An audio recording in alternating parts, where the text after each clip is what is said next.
नमस्कार दोस्तों, कृष्ण ज्ञान की इस नई वीडियो में आपका स्वागत है।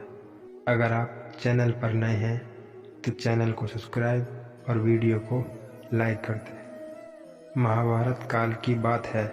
एक बार कृष्ण और बलराम किसी जंगल से गुजर रहे थे। चलते चलते काफ़ी समय बीत गया और अब सूरज भी लगभग डूबने वाला था। अंधेरे में आगे बढ़ना संभव नहीं था।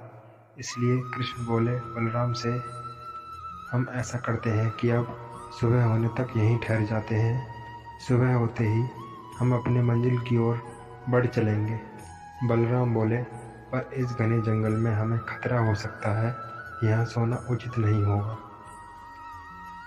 हमें जाग कर ही रात बितानी होगी। अच्छा, हम ऐसा करते हैं कि पहले मैं सोता हूँ और तब तक तुम पहरा देते रहो, और फिर जैसे ही तुम्हें नींद आए तुम मुझे जगा देना, तब मैं पहरा दूंगा और तुम सो जाना। कृष्ण ने सुझाव दिया। बलराम तैयार हो गए। कुछ ही पलों में कृष्ण गहरी नींद में चले गए और तभी बलराम को एक भयानक आकृति उनकी ओर आती थी। वो कोई राक्षस था। राक्षस उन्हें देखते ही जोर से चीखा और बलराम बुरी तरह डर गए। इस घटना का एक विचित्र असर हुआ। भय के कारण बलराम का आकार कुछ छोटा हो गया और राक्षस और विशाल हो गया। उसके बाद राक्षस एक बार और चीखा और पुनः बलराम डर कर कांप उठे। अब बलराम और भी सिकुड़ गए और राक्षस पहले से भी बड़ा हो गया। राक्षस धीरे धीरे बलराम की ओर बढ़ने लगा।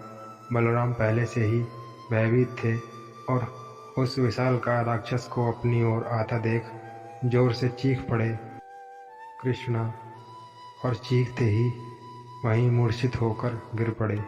बलराम की आवाज़ सुनकर कृष्ण उठे।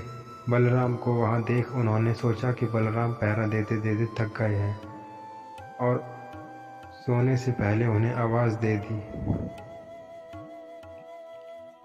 अब कृष्ण पहरा देने लगे। कुछ देर बाद वही राक्षस उनके सामने आया और जोर से चीखा। कृष्णा जरा भी घबराए नहीं और बोले, बताओ, तुम इस तरह चीख क्यों रहे हो? क्या चाहिए तुम्हें? इस बार भी कुछ कृष्ण के साहस के कारण उनका आकार कुछ बढ़ गया और राक्षस का आकार कुछ घट गया। राक्षस को कोई पहली बार ऐसा मिला था जो उससे डर नहीं रहा था। घबराहट में वह पुनः कृष्ण पर जोर से चीखा। इस बार भी कृष्ण नहीं डरे और उनका आकार और भी बड़ा हो गया, जबकि राक्षस पहले से भी छोटा हो गया। एक आखिरी प्रयास में राक्षस पूरी ताकत से चीखा, पर कृष्ण मुस्कुरा उठे और फिर से बोले, बताओ तो क्या चाहिए तुम्हें? फिर क्या था, राक्षस सिकुड़कर बिल्कुल छोटा हो गया और कृष्ण ने उसे हथेली में लेकर अपनी धोती में बांध लिया और फिर कमर में खोस कर रख लिया। कुछ ही देर में सुबह हो गई। कृष्ण ने बलराम को उठाया और आगे बढ़ने के लिए कहा। वे धीरे धीरे आगे बढ़ने लगे। तभी बलराम उत्तेजित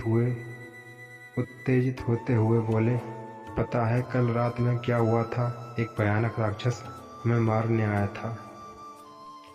रुको रुको, बलराम को बीच में ही टोकते हुए कृष्ण ने अपनी धोती में बंधा राक्षस निकाला और बलराम को दिखाते हुए बोले, कहीं तुम इसकी बात तो नहीं कर रहे हो? हाँ, ये वही है, और कल जब मैंने इसे देखा था तो ये बहुत बड़ा था। ये इतना छोटा कैसे हो गया? बलराम आश्चर्यचकित होते हुए बोले। कृष्ण बोले, जब जीवन में तुम किसी ऐसी चीज़ से बचने की कोशिश करते हो जिसका तुम्हें सामना करना चाहिए, तो वो तुमसे बड़ी हो जाती है और तुम पर नियंत्रण करने लगती है। लेकिन जब तुम उस चीज़ का सामना करते हो जिसका सामना तुम्हें करना चाहिए, तो तुम उससे बड़े हो जाते हो और उसे नियंत्रित करने लगते हो। दोस्तों, ये राक्षस दरअसल हमारी ज़िंदगी में आने वाली चुनौतियां हैं। अगर हम इन चुनौतियों को टालते हैं तो ये और बड़ी होती जाती हैं। आखिर में ये हमें कंट्रोल करने लग जाती हैं। इसलिए हमें इनका साहसपूर्वक सामना करना चाहिए ताकि हम इन पर